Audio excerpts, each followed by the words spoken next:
Do you know someone who's been diagnosed with mesothelioma? Is it mesothelioma? Why do you say it like that? I feel like that sounds weird. Another thing that I want to confront people on is like when they yell for no reason. Like, I just don't understand why someone would do that. You know what I'm saying? Yeah, and I also really hate passive-aggressive people. With you know what I hate? People who say they hate passive-aggressive people but are passive-aggressive. You know what I hate? People with pink hair. You know what I hate? People that don't know pink from red. Hi everyone, and welcome back to another episode of Whine And Whine. I'm Gabby. And I'm Joe. Today we're going to be whining about Confrontation. Yes. And to begin, this is not going to be a one-size-fits-all type of thing. No, we are definitely no experts on either wine nor your mental health.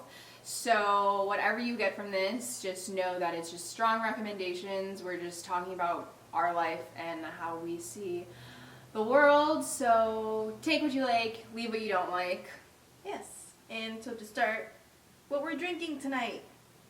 I'll do it. I'll start first. I'm drinking sparkling Moscato from Members Mark. Yep. The Sam's Club brand? And then I found a red blend mix, so I usually don't drink red wines. I like white wines, but I figured for the sake of this show, I'll venture outwards. And this is what the bottle looks like. I don't know exactly. I think the brand is The Uprising, and it was inspired by like a prohibition, I think, in 1808 in Australia. And it's aged in rum barrels and is dark with jammy flavors and a smoky finish. Yes. Let me tell you, it's a strong smoky finish. Not sure how I feel about it yet. Strong smoky finish. I don't know what what that strong. means. Like, it's just really it's like really smoky. Okay. Tastes like fire. Okay. Duh. I don't know what I expected from Smokey. Also, I'm drinking a whiskey glass because I broke my freaking wine glass. After she cleaned it. After I cleaned it. Very upsetting.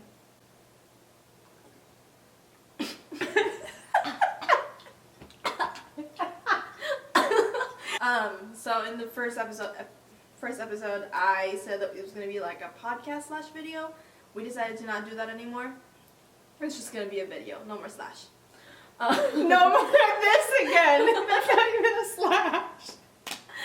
I don't know what I was trying to do at that time. Anyway, we're just going to be real casual. Two friends sitting on a couch. Today we're at my house. Last week we were at hers, drinking wine and whining about life. Yeah. So like we said, we're going to be whining about confrontation. You know what, guys? This time we did a little outline. I don't know how good the outline is.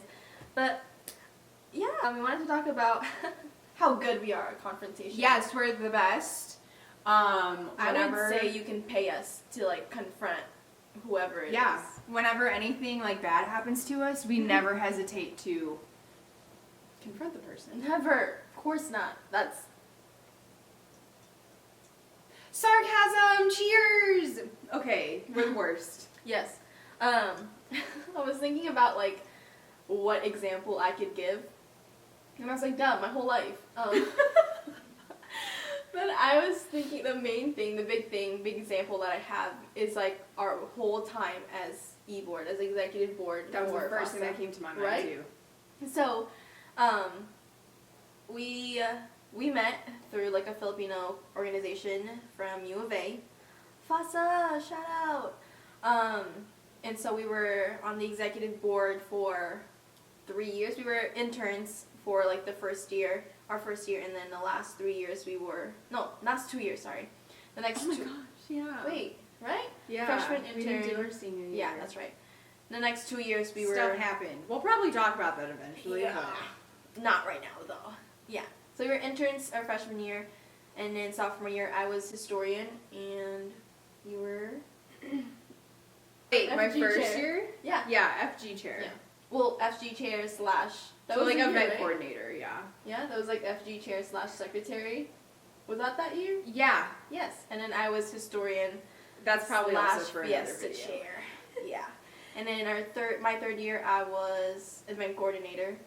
Mm-hmm. And then we were oh shoot, we were event coordinator together. I hate that for us. Why did No, we were that. I was also something else. We were FAMO. No, we weren't. That's a lie. That was our senior year. I swear that was such a big part of my life. I don't know why my brain is literally blanking though. Yeah. I don't know. No, were you at something else? I thought you were I just thought I event. was like, oh, I was social chair. Oh wait, I was event coordinator by myself, and you like helped. Yeah, as so I social helped chair. with FG, and Yeah. then someone else helped. Fundraising chair helped for. Yeah. Yeah. So we bring that up because obviously it's That was part a really of, I know. long-winded thing for. That's gonna be fun editing. Okay. Well, I brought that up because obviously as part of like an executive board and just leadership in general, there's gonna be times where you have to like confront someone for maybe not picking up their part of whatever job it is that we're trying to complete, or you know, just very inappropriate or like unprofessional things have occurred, so you have to like speak up. But I just remember like struggling so hard, like I never knew what to say. I think it was just because I was like this person that everybody liked, so then I didn't want to seem like, oh, I'm rude or like bossy or anything like that. That's Yeah, you know. I feel that. Same thing. Like she said, we were on the board together, so like we relate to this personally, like very similarly. Yeah. So yeah, same thing. Where I wasn't confronting people if something wrong was done, or like slack wasn't picked up where it should have been, or usually what the problem was like I had the expectations of something, and then like something else happened, and because of that, like sometimes it wasn't bad per se, Right.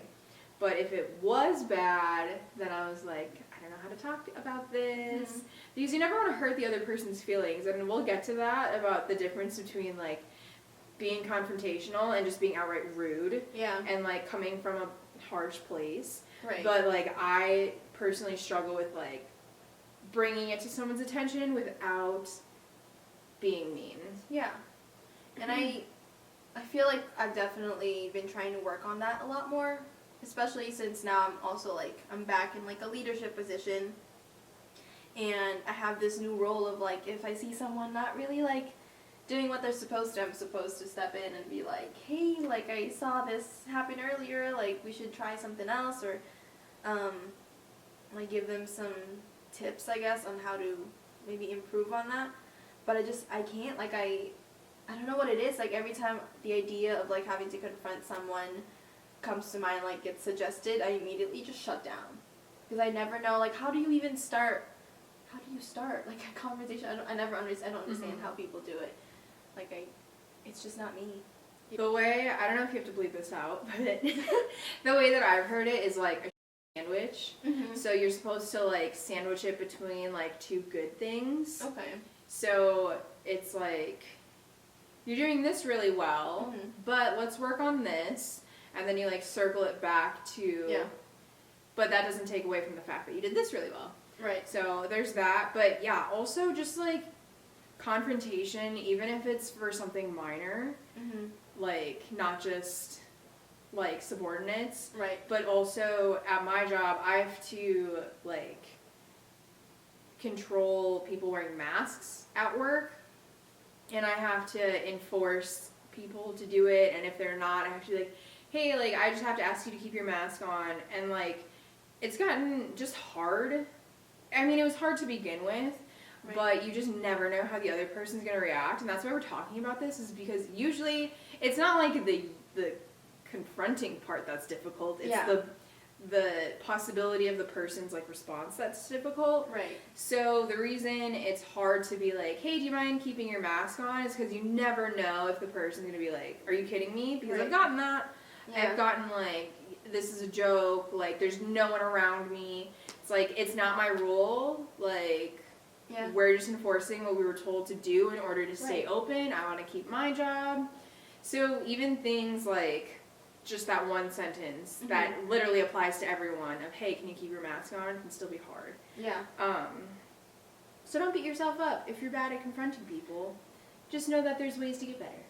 Maybe you should confront yourself about that. Oh, Like people's responses. I think it's also that like I know how I would respond if someone were to confront me. You know what I'm saying? And so I have this expectation that like if I were to go talk to someone about this thing that's bothering me, that they're gonna react like the same way that I would, which is shutting down. Mm-hmm. Because I can't handle confrontation, like, either way. Like, if someone were to confront me, I'm automatically like, oh my gosh, I'm sorry. Like, I know I'm in the wrong, like, 100%. So I think it's that expectation, too, that, like, I expect people to be nice back to me, because I would. But then if they're not, then it's like, what do I do now? Like, But I do. Mm-hmm. It's one of the most, like, most uncomfortable things that I feel like I have to do sometimes. But, like, definitely, obviously, in the long run, it's, like, good. Yeah. You know, it's beneficial to kind of get things settled and air some problems out. But how? How must one confront? Well, I'm glad you asked. Oh my gosh. An expert. Buckle up. I think I said this a little bit before, but I think one place is just coming from a place of, like, care, Mm-hmm. and not coming from, like, I'm better than you, or thinking, like, the other person's always wrong, or if you just have, like, a dislike for someone. Mm-hmm. The difference between, like, confronting someone and just outright being, like, mean and yelling at them, like a Right. disciplinarian, is that it comes from a place of, like, wanting them to do better, wanting better for the entire team, wanting better for the project that you're working on, That's true. and not just, like, yelling at them for the sake of yelling at them. Yeah. From that, too, I feel like I just get in my head about, like, I don't know if you do this, but I definitely rehearse everything that I'm about to say to people. Ordering, picking up, like, a phone call, making a phone call, even just, like, a simple, like, asking for a favor. Like, I definitely rehearse that in my head. So I think it's also that with, like, I gotta practice what I have to say to this person, and this is what I expect them to say, and if they say that, then this is what I say.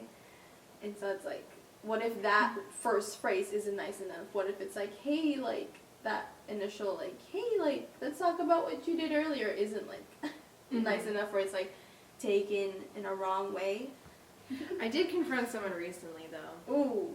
She's not happy about this. I met up with someone a few nights ago. Like an ex-someone. She's just gonna sip her wine. And Not you. And we met up, and the next, like, we just acted like nothing happened, and that just like old times, there's been no time in between, even though there's been like 4 months in between and a lot of tears in between, and we just acted like nothing happened. So, at least I tried to confront him. I didn't really. It was unsuccessful. I was like, hey, we need to talk. And then he said he was busy, so he couldn't talk yet. Mm-hmm. And then he was like, all right, I'm not busy. You can call me now. I called him and he didn't pick up. So, I tried. At least I tried. And I think that's like... I think that's also a part of, like, getting better at it, is that you just have to keep doing it and keep trying. Like, you're not good at anything the first time you do it. So just, like, That's not, no. I have to No, be like, good at our first YouTube video was the best one good at it the first time. on the internet. But just like anything, you're not going to be good at it right away. So the first time you confront someone, or not even the first time, you've probably confronted people in your life before. The next time you confront someone, take notes on what you said and how the other person responded, so that way you can just be better at it the next time, is all. Yeah, and I mean, I've seen this, like, in a lot of places. I think we talked about this when I was doing therapy, which I should get back to. And also, like, from TV shows and just, like, posts and whatnot, like, I statements is such a big thing. Like, I would catch myself, like, immediately going on, like, attack mode. Like, you did this, and I need you to do better.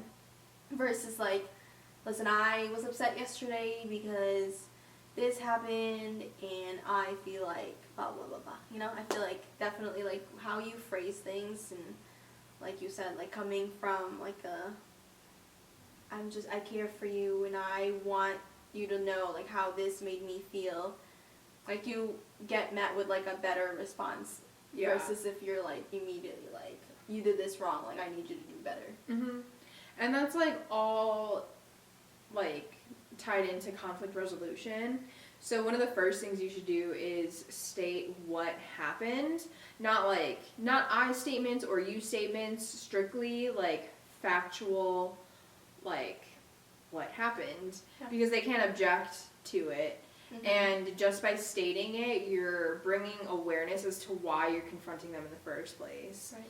So if, like, let's say we're out with friends and, like, Joe made a comment about me that, like, I found offense to, or I thought, like, I don't know, I was like, wow, that was actually kind of rude. Like, that hurt my feelings. Oh my gosh. Now I'm thinking about, like, have I ever... I mean, I can't think of anything. We also haven't hung out with friends in a while. And we're the only friend that... but, like, the next day, or when I confront her about it, I have to say, like, hey, remember when you said this when we were hanging out last night? Then that brings awareness to, like, this is why I'm starting this conversation right now. Mm-hmm. Because they can't object to what actually happened. Right. And then that way they can actually start to see from your point of view why you're bringing it up. Also, give them time to, like, explain, you know? Like, it's not just... It's a two-way street. Like, you probably did something wrong. Or, not wrong necessarily, but you probably also did something to add on to, like... whatever situation occurred, you know, it's not just like, I'm sure there's times where it's just you who caused it or like the other person that caused it, but I feel like it always like spirals. Here we go again, the spiral. Or it's like, you know, if they said something that offended you and then you like responded like negatively, then it's just like, and then they, you know what I'm saying? Like they talk, they add on to it and then it just creates this whole thing. Like it's very important to like hear out the other person. It's definitely like one thing that I've had to learn like throughout my relationship with my finance. My fiance Roman, because he's an open person. Like if I'm upset, he's immediately like, hey, like what's up, like what happened, what's wrong? And not me, honey. No. I grew up in a family where something happens, you bottle it up. Shove it. Yep, deep down. Just lay down there. And then you move on and act like nothing's happened. Like that's how I was raised. That's how I act. That's how my sisters and I, and my brother and I, like, operate. We're trying to move on from that. But obviously getting into a relationship with someone who's the complete opposite was such a 180 to me. Like I still like struggle with it. I feel like I'm getting better. But, you know, I sometimes he'll say things and I'll react like a certain way and where am I going with this? Oh, I was You're doing great. Oh my gosh, there's a big difference between like confronting someone that you're like super close to versus like maybe like a coworker or like I don't know how you feel about that difference, but I feel like it's so much more difficult for me or like much worse for me if it's someone that I know very well versus like Whine or someone else that I don't really know as well. Yeah, I feel like there's like you think that there's so much on the line when you confront someone who you're in like a deep relationship with, whether that be a family member or a best friend or a significant other, because the thought process is like, if I confront them and they leave, like I'm losing a huge part of my world, right? Yeah. But you also have to know that like they're not going to leave you for that, or at least they shouldn't. So if someone truly loves you, then you confronting them should not be a deterrent for them to continue being in a relationship for you. If anything, they should be like, yes, that's the girl I want to be with, someone who calls me out for it and like wants me to get better, versus like, hey, you did something like that was kind of dumb, just keep on doing it. Like I think for me too, it's like it's two things. One of them, like I have this really, this is one of my toxic traits. I like expect people to know what I'm feeling just because they know me, and that's not how it works. Like, what do you mean? That's not how it should. In the early stages of a relationship, like I expected him to already know like how to react to something or how to like, I don't know, just like what to say during certain things. Like he's not a mind reader. They're not mind readers. Like I think that's why. Remember the cruise? Gabby and I got had like our first fight. Oh, we had our first fight on the cruise because I was a little obviously we're literally sisters. Look at us. Now don't look, stop looking. Anyway. So, like, we've known each other for ever. It's only been, what? It's only been, like, 5 years. But that feels like it's forever. been, like, almost 6. Ah, that's so true. Oh, my gosh. Not like 5.5. Welcome to the Adventure Store. Okay. Obviously, we've known each other for a long time. And, like, we were on the cruise, and I don't want to go back into it. It was just like a whole thing of me like internalizing things, and instead of talking to Gabby like a mature person, I was like, I treated her like she was my sister, because this is how I act with my sisters. I literally just like got mad and then stopped talking to her. She did. But going back to it being a two-way street, like I clearly did something wrong, right? I mean, I kind of did. I like ran away. Oh, that Is that why you were mad? No, it literally was just, I think I was just feeling left out. And so, like, I internalized it that, like, oh my gosh, like, she's having so much more fun, like, without me. And then I'd just be spiraling. I just, like, spiraled, like, internalized everything. And, like, I don't know, I feel like I just expected you to, like, know how I was feeling. Like, that's obviously not going to be the case. Like, you didn't know until I, like, exploded. Not necessarily exploded, but, like, until I, like, was outright mad. And, like, that's so not fair to the other person. Like, that's how my sisters and I have always been. I feel like we're all trying to, like, not do that so much, because it's so not fair to the other person for you to just immediately, like, ha, I'm mad at you without, like, I don't know what's going on. And then I just, like, I shut down. And like I said, confrontation, not my thing. You being, like, my best friend, I, like, didn't know how to. Like, that's why it was, like, our first fight. Yeah, like, I didn't know how to. In literally, like, 5 years, it was our first fight. Actually, we had that one time where you didn't talk to me because I didn't put the sticker back in the ticket. Even though I helped you get out of it, you were still mad. See, that's what. I'm not the only person that shuts down. We didn't talk for like a week. No, it was like a day. No, it was a week. Was it a day? It felt like weeks. I think it was a day. It felt like months. Because I think you came home, and then I didn't talk to you when you walked in the door, but I think I talked to you later that same night. It felt like it felt like forever. Yeah. But one way of getting good, I think I said this in our imposter syndrome episode 2. But one way of getting good at... Don't say it. Let him watch it. Refer to the syllabus. Click the link down below. But one way of getting good at confrontation is, one, practicing, like I said before, but also responding appropriately when someone confronts you. Because the fear is that they're going to respond by blowing up. Well, if you learn to not blow up at other people, then it'll be more ingrained that, like, oh, people don't always blow up when you confront them. So I can confront this person and be okay. Right. Yeah. The other thing, which applies to, like, literally everything, have you heard of the book, The 4 Agreements? I think so, but I've never read it. Okay. It's a good book. If you've read it, you know what the 4 agreements are. One of them. I heard it from you. And then I was like, that sounds familiar. I have it if you want to borrow it. But it's like these 4 truths that kind of apply to everything in life. And one of them is don't take anything personally. And that includes, like, what we said, like, in the imposter syndrome one, where if, like, someone critiques you on something minor, you feel like your whole day falls apart. Yeah. And, like, if someone blows up at you for confronting them, don't take that personally. Like, what you brought to their attention might just hit, like, a really deep chord that's, like, deeply rooted in things that they grew up with, and it has nothing to do with the way that you confronted them. Right. True, obviously, but that's definitely easier said than done, because I feel like I've been thinking about that a lot, like, not a lot, but just, like, on and off. I'll think about the fact that, like, everything that happens in my life, I always take it to heart.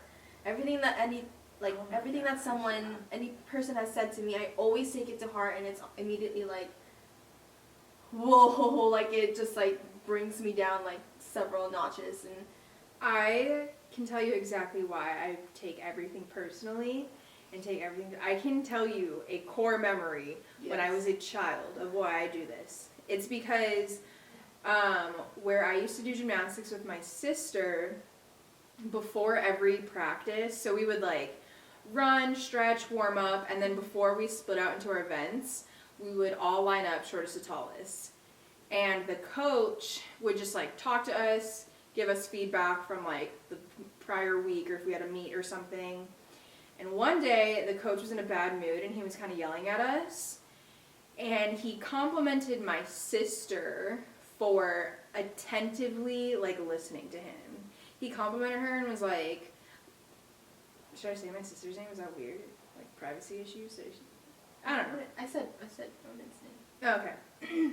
So we were at practice and he was like, and look at Lexi right now. Like she's listening. She's taking everything to heart that I'm saying. And she's taking all of this. And some of you look like you're not even paying attention. So now, whenever like, if we're in a meeting and like our manager is kind of criticizing the whole team, I take it very personally. Yeah. Or if someone, you know, critiques me, I take it very personally because I was like, why is my older sister getting a compliment in front of everybody right now? That's so for listening and taking this personally. So now I'm like, I want to take things I can take things personally too. I can do it. Isn't that so bad? If I can recall an exact moment, that just shows how much just that like phrase impacted me. I have a lot of those. It's really weird. Oh, I don't have a lot of them. My memory's really shot. Like, it's so bad. It's always been a competition between like me and like cousins and stuff. So I feel like that's why like everything I'm automatically like, you're right. Like, it's me. I'm terrible. Like, you're so right. Anyways, guys, thanks for watching. I hope that you found something valuable from this video. And if not, don't give it a thumbs down. Thumbs up only. Yes. Listen, we're two very, very sensitive girls. And we're going to take it personal. I know we just said don't take things personal. We didn't say that for us. We said that for you. You don't take things personal. Us, on the other hand. I'm just kidding. Do as we say. Yes, please. That as we do. No, do as we say and do. Obviously, this is not going to help you become a better confrontationalist. A better person. I majored in confrontationalism. Now I'm a confrontologist. Not going to be good at confronting people off the bat. We're not. We're still working on it. But like she said, take what you can get from this. Twist it in your own little... Twist it in your own little way. Make it your own. And yeah, I hope you guys enjoyed this video. Click like and subscribe. We can finally say that seriously. We literally can. Click like and subscribe. Maybe if you want to. You don't have to. Bye! See you guys next time. Bye. Maybe one of these days I can say I am a wine expert, because I think it'd be cool to be a sommelier. But I'm not yet. Okay, I didn't even know that was a word. You just made that up on No, I only know what a sommelier is because my uncle was one and I think he's so cool. Uncle Rudy, if you ever see this, I think you're really cool. If we ever make a merch, we should do that. We should actually do one of our Spiraling. Every single time I say the word spiral, I think of Cinnabon cinnamon rolls. Every time. So as she's saying this, I'm like, cinnamon rolls.